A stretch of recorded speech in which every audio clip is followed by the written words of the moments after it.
Hello guys, इस video में हम देखेंगे एक्सरसाइज 3.3 का क्वेश्चन नंबर 3। इस क्वेश्चन में हमें दिया गया number of children in 6 different classes are given below. Represent the data on a bar graph and answer the questions given below. तो यहाँ पर हमें 6 क्लासेस के नंबर ऑफ स्टूडेंट्स की वैल्यूज दी गई है। हमें इस डेटा को बार ग्राफ के अंदर प्लॉट करना है और नीचे दिए गए क्वेश्चन के आंसर्स भी फाइंड आउट करना है। चलिए सबसे पहले इस डेटा को बार ग्राफ के अंदर प्लॉट कर देंगे। यहाँ पर हम क्लास को प्लॉट करेंगे एक्स एक्सिस में और नंबर ऑफ चिल्ड्रन को प्लॉट करेंगे वाई एक्सिस में। तो यहाँ पर मैं 5th से लेकर 10th तक की क्लास को एक्स एक्सिस में मार्क कर दूंगा। यहाँ पर सबसे पहले आएगा 5th, फिर 6th, फिर बाद में आएगा 7th, 8th, 9th और लास्ट में आ जाएगा 10th। यहाँ पर मैं वाई एक्सिस को थोड़ा बड़ा कर दूंगा। इसके लिए मैं एक्स एक्सिस को नीचे शिफ्ट कर दूंगा। तो यहाँ पर हमें वाई एक्सिस के लिए एक स्केल चूज करना होगा। तो हम यहाँ पर लेंगे 0 से 140 वाला स्केल, क्योंकि यहाँ पर हमारे पास मैक्स वैल्यू आ रही है 135, तो उससे थोड़ी बड़ी वैल्यू हम लोग यहाँ पर ले रहे हैं। यहाँ पर हम 1 सेंटीमीटर को इक्वल लेंगे 10 यूनिट के। यहाँ पर यूनिट बता रहे हैं नंबर ऑफ चिल्ड्रन को, तो यहाँ पर भी हम 0 से 140 के बीच के मार्किंग्स कर देंगे।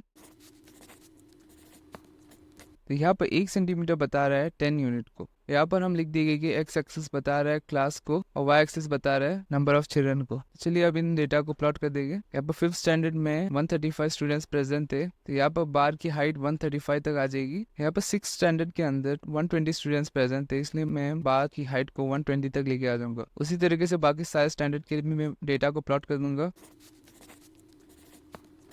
तो यहाँ पर हमने इस डेटा को बार ग्राफ के अंदर प्लॉट कर दिया है। इस ग्राफ को देख के हम इजीली बता सकते हैं कि कौन से स्टैंडर्ड के अंदर सबसे ज्यादा स्टूडेंट्स प्रेजेंट है और कौन से स्टैंडर्ड के अंदर सबसे कम। तो अब हम इन क्वेश्चंस के आंसर्स फाइंड आउट करेंगे। तो यहाँ पर हमें पार्टी में बताना है how would you choose a scale, हम स्केल कैसे चूज करेंगे। तो यहाँ पर हमने 0 से 140 की एक स्केल ली है और स्केल के अंदर 1 सेंटीमीटर बता रहे हैं हमें, और स्केल के अंदर 1 सेंटीमीटर हमें बता रहे हैं 10 चिल्ड्रन को। तो इस स्केल को लेके हम इजिली डेटा को प्लॉट कर सकते हैं। अगर हम 1 सेंटीमीटर को 5 चिल्ड्रन लेते तो वाई एक्सिस बहुत ज्यादा लंबा हो जाता और हमें प्लॉट करने में दिक्कत होती। तो ये स्केल एकदम अप्रोप्रिएट है। नेक्स्ट पार्ट देखते हैं। नेक्स्ट पार्ट के अंदर और 2 सब पार्ट है। पहला सब पार्ट देखते हैं। यहाँ पर दिया गया which class has a max number of children and the mean. तो जैसा कि मैंने बताया था कि इस बार ग्राफ को यूज करके हम इजीली एनालाइज कर सकते हैं कि कौन से क्लास के अंदर सबसे ज्यादा स्टूडेंट्स प्रेजेंट है और कौन से क्लास के अंदर सबसे कम। तो यहाँ पर अगर हम लोग देखेंगे तो 5th स्टैंडर्ड के अंदर सबसे ज्यादा स्टूडेंट्स प्रेजेंट है और 10th क्लास के अंदर सबसे कम। यहाँ पर मैक्स नंबर ऑफ चिल्ड्रन हो जाएगी 5th क्लास में और मिनिमम नंबर ऑफ स्टूडेंट्स हो जाएगी 10th क्लास में।